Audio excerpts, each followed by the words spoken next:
final e o choro do Verratti também, que marcou muito essa eliminação. Obrigada. Boa noite. O sentimento é de muita tristeza, né? Porque acho que a gente fez um grande jogo hoje, né? A gente conseguiu fazer o que a gente planejou, a gente lutou muito, a gente buscou o gol o tempo todo, acho que a gente criou muitas situações de gol, a gente conseguiu neutralizar o Atlético, que é muito difícil, a gente conseguiu ter um volume de finalizações no nosso gol muito baixo até o lance do gol, e a gente fica muito frustrado porque realmente hoje foi um jogo que a gente conseguiu colocar em prática tudo que a gente acredita, o espírito que a gente acredita que tem que colocar no jogo, as oportunidades de gol que a gente criou e a bola não entrou. Então a gente sai com um sentimento de frustração, porque no mínimo o pênalti eu acho que a gente merecia, né? E tomar um gol no final do jogo é muito frustrante, mas o sentimento de orgulho da equipe, do que eles produziram hoje, do que a gente tentou fazer, do quanto a gente jogou, né? Então orgulho pela equipe, pelo grupo que a gente tem, o quanto a gente honrou a camisa do Vasco nesse jogo.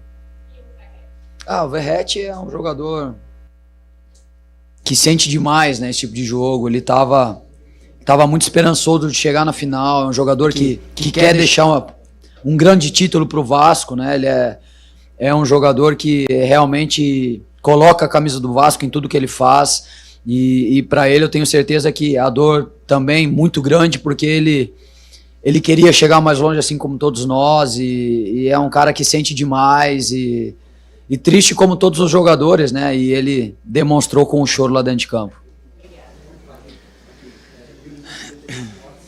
Eu queria que você falasse, agora foi, Yuri Duque do BTB Esportes, queria que você falasse um pouquinho referente à substituição, no momento que você coloca o Sforza no lugar do Hugo Moura. O torcedor ali na arquibancada acabou elevando um pouco a temperatura quando você fez essa mudança. Primeiro eu queria saber qual foi a sua análise e qual a intenção nessa troca, já que o Hugo fazia uma boa partida, ele inclusive que estava organizando aquele meio de campo no quesito de defesa, e queria que você falasse qual foi a sua intenção e se você acha que realmente deu algo de errado nessa sua alteração. Obrigado. O Atlético começou a ganhar muito campo, né? Começou a ter um volume no nosso campo e a gente sabia que a gente não ia sustentar a intensidade que a gente colocou no primeiro tempo, né? A gente se desgastou demais no primeiro tempo, com muitos encaixes individuais para a gente conseguir neutralizar o time do Atlético, que é a equipe com a melhor posse de bola do Campeonato Brasileiro.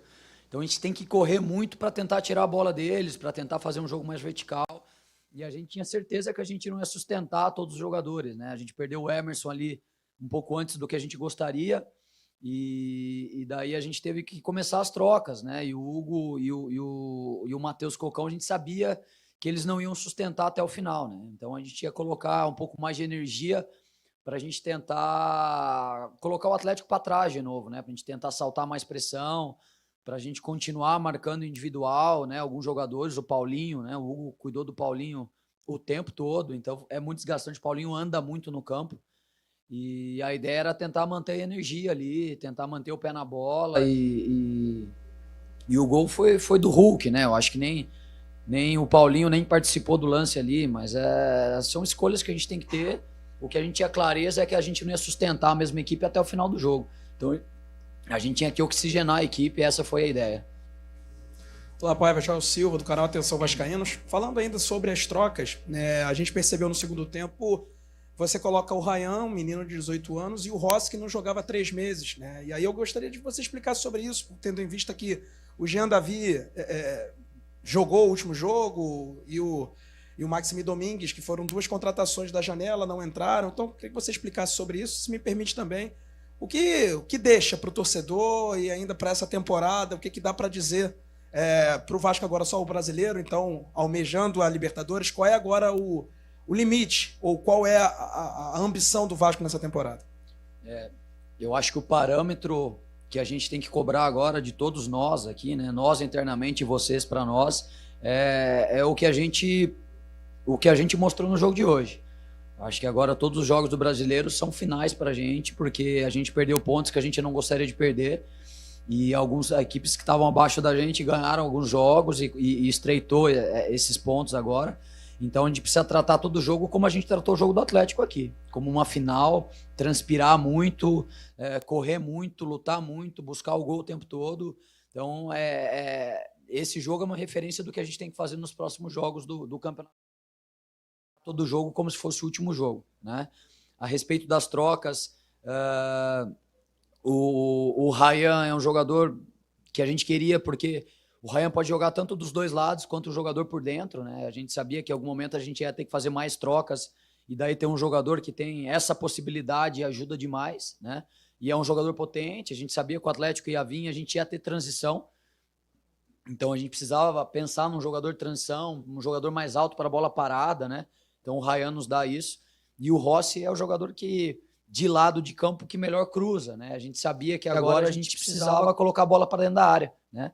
O Rossi era um jogador que estava mais fresco no sentido de estar mais tempo sem jogar, então a intensidade a gente sabia que ia ser absurdamente alta, e colocando o Max ou o Menezes eram jogadores mais de centro, jogador mais de posse, mas a gente já estava com o Coutinho e com o Payet, então a gente precisava de jogadores que chegassem pelo lado e com a perna boa cruzassem. Então a gente tinha Rossi, a gente tinha Ryan, tinha Leandrinho, continuamos com o Puma, então a ideia foi essa, né? Ter o meio com o Coutinho e com o Payet, e a gente conseguir chegar para o lado e terminar jogadas na área, porque a gente sabia que o Atlético ia baixar o bloco, ia ter muito jogador pelo centro, a gente ia ter que chegar mais pelo lado. Então foi em cima disso as escolhas. Boa noite, Paiva. Sérgio, do podcast Cruz Maltino. Bom, vamos virar a página. Foi Copa do Brasil.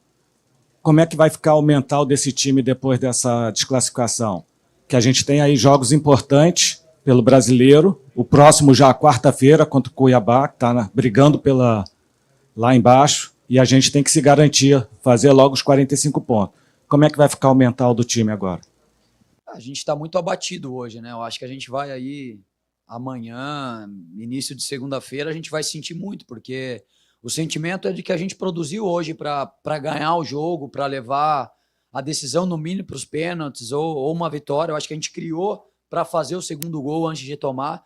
Então é muito frustrante você tomar um gol quase no final do jogo, né?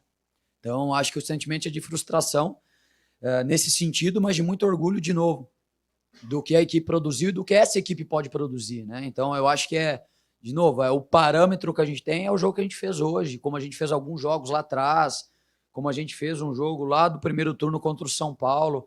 Esses jogos são o nosso parâmetro, a gente tem que buscar jogar assim todos os jogos, a gente tem que encarar agora os jogos do Brasileiro como uma final, porque a gente precisa pontuar, a gente precisa logo escapar de alguma coisa pior aí, buscar uma pontuação de 45, 46 pontos, para daí começar a lutar lá em cima de novo, mas esse sentimento ruim tem que passar logo, porque o jogo já é quinta-feira, a gente já joga quinta-feira, já joga segunda-feira, e encarar esses jogos como uma final e continuar trabalhando, lutando para a gente crescer, para a gente desenvolver cada vez mais o nosso jogo, e principalmente o Vasco como instituição, brigar sempre para chegar em mata-mata, em fases finais de campeonato de mata-mata, chegar cada vez mais na primeira página do Brasileiro.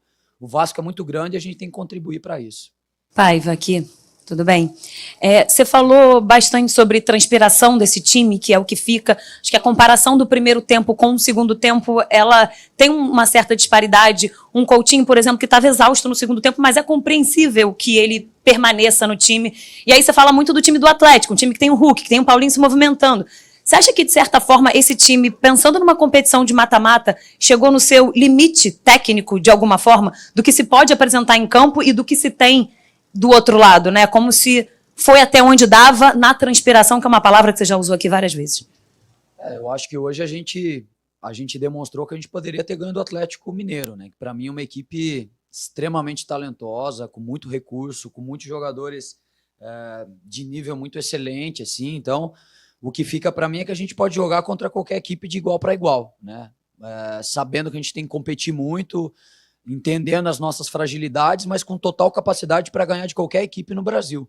Acho que o Vasco tem que ter isso na cabeça, essa mentalidade, né? Lutando muito, brigando muito, como é o DNA do Vasco, com jovens jogadores de base, mas com capacidade para ganhar de qualquer equipe, como a gente poderia ter ganhado do Atlético hoje. Então acho que é esse sentimento que fica, e a gente poderia ter chegado na final. Acho que a gente poderia ter levado, mas se a gente sustentasse ali mais 10 minutos, talvez, para o pênalti, se a gente conseguisse converger em gol, a chance que a gente teve, a gente poderia ter ganho o jogo por mais de um gol, mas o futebol é assim, o Atlético é extremamente qualificado, mas a gente pode jogar contra qualquer equipe de igual para igual. Paiva, Lineker Biondi, canal Mário Coelho Vasco. Novamente, né, gol entre linhas, recebendo a bola pelo lado esquerdo da defesa, o Hulk leva para o meio e faz o gol. Não é a primeira vez que o Vasco toma um gol entre linhas e um chute de média distância, né? E esse problema já é crônico dessa equipe. Eu queria saber como que você vai reconstruir esse time para o Brasileirão e como que você vai resolver esse problema, que não é a primeira vez que ele está exposto, né? Principalmente em jogos com dificuldades físicas, porque hoje a gente teve um gramado mais pesado. Eu só discordo um pouquinho, porque eu achei que a gente fez um grande jogo defensivamente. Acho que a gente conseguiu neutralizar um ataque que tem Hulk, Paulinho, Scarpa e todos os outros jogadores do Atlético, Vargas, né, que entrou depois. Então, são grandes jogadores. Eu acho que a gente fez um grande jogo defensivamente. A gente conseguiu neutralizar muito bem o Atlético. Mas é o jogo, é uma bola que o Hulk conseguiu virar, ele conseguiu colocar a bola no ângulo, né? São coisas que a gente não controla, a gente não consegue controlar o jogo todo. Mas eu acho que defensivamente a gente fez um jogo muito sólido hoje, demonstra uma evolução, a gente oscilou, principalmente nos últimos jogos, principalmente o último jogo contra o São Paulo, né? Oscilamos muito defensivamente para baixo, mas esse jogo eu saio com o sentimento que a gente fez um grande jogo defensivamente. A gente foi muito forte, a gente foi muito coeso e a gente tem que trazer esse jogo, levar para os próximos jogos para a gente manter esse nível de organização defensiva, né? A gente sabe de algumas fragilidades que a gente tem, mas a gente busca em todos os jogos corrigir, mas hoje para mim ficou que a gente foi sólido defensivamente, apesar de ter tomado o gol ali, mas a gente não consegue controlar todos os lances, né? E acho que tem muito mérito do Hulk na jogada individual ali. Meu querido Rafael, estou aqui na porta aqui. Eu queria que você falasse a respeito do Hulk, jogador que voltou ao Brasil, 34 anos. Ele ainda jogaria na seleção brasileira para você? Hulk é uma referência, né? Um jogador... É até bonito de ver o Hulk jogar assim ao vivo, porque ele tem muito talento, muito recurso. Acho que a gente sofreu demais no primeiro jogo com ele, né? A gente foi numa estratégia de marcar individual o primeiro jogo, a gente conseguiu encaixar bem os 20 minutos, depois o Hulk tem muita capacidade de ler o jogo e nos trouxe muito trabalho desde os 20 minutos do primeiro jogo, e hoje a gente conseguiu neutralizar o Hulk uma grande parte do jogo, na minha opinião, mas é um jogador que se você dá 2 segundos para ele arma alguma coisa, né? E hoje não foi diferente. Para mim, ele tem muita capacidade de jogar em alto nível e ainda acho que é um jogador, sim, tem total capacidade para jogar na seleção brasileira, até pela experiência e pelo talento que ele tem, né? A capacidade de fazer gol, de fazer parede, de escorar, de ser competitivo. É um líder dentro de campo, realmente é um jogador muito acima da média. Paiva, tudo bem? Bruno Murito, do GE Globo. Depois que você encontrou o seu time ideal ali, você sofreu com as perdas do David, do Adson. Enfim, o time ainda, você acabou de falar, tinha algumas fragilidades, algumas carências. Na sua visão, assim como treinador do Vasco, faltou o clube ser um pouco assertivo no mercado nessa segunda janela? Porque, por exemplo, dos 6 reforços que o Vasco trouxe no meio do ano agora, hoje só o Coutinho e o Emerson, por exemplo, entraram em campo. Faltou um pouco de assertividade no mercado, na sua visão de técnico? Obrigado. Sobre esse assunto eu sempre falei que eu tenho que me preocupar com os jogadores que eu tenho no elenco, né? E eu acredito demais nos jogadores, acredito demais no treino, acredito demais na categoria de base. O meu papel como treinador é desenvolver os atletas que eu tenho e eu fico muito orgulhoso do jogo que a gente fez hoje, né? Então, para mim esse é o parâmetro e de novo, acredito que se a gente jogar assim os próximos jogos do Brasileiro, a gente tem capacidade para ganhar de qualquer equipe, né? Sabendo da dificuldade que é jogar o Campeonato Brasileiro Primeira Divisão, todos os jogos são muito difíceis, mas eu acredito demais no grupo que a gente tem, acredito demais nos jogadores que a gente tem, eles sabem que a gente precisa dar resposta no Brasileiro, eu tenho certeza que a gente vai dar resposta com o grupo que a gente tem. Fala, Paiva, boa noite, Rodrigo Calvino, 365 Scores. Queria saber até que ponto pesou não ter poupado contra o São Paulo nessa última partida, porque assim, tivemos um jogo muito físico, como já foi falado aqui diversas vezes, Queria saber se isso pesou e se hoje, vendo a partida como foi, você teria feito uma opção diferente. Acho que não. Eu estava mais preocupado antes do jogo, né? Mas eu acho que a gente conseguiu fazer um grande jogo. Acho que fisicamente a gente sustentou bem. Acho que ali o desgaste que a gente teve é pela estratégia que a gente adotou de marcar individual, né, em vários setores do campo, de neutralizar o time do Atlético, que é, de novo, a equipe com a melhor posse de bola do Campeonato Brasileiro. Acho que a gente conseguiu tirar a bola do Atlético, principalmente o primeiro tempo, né? A gente conseguiu atacar bastante, atacar a profundidade, mas isso exige muito da gente. Mas eu acho que a gente fez um grande jogo, não mudaria a estratégia. Acho que a gente está pronto aí para ter essa sequência, essa maratona. Mas se a gente precisar mudar, a gente tem jogadores que vão dar conta do recado também.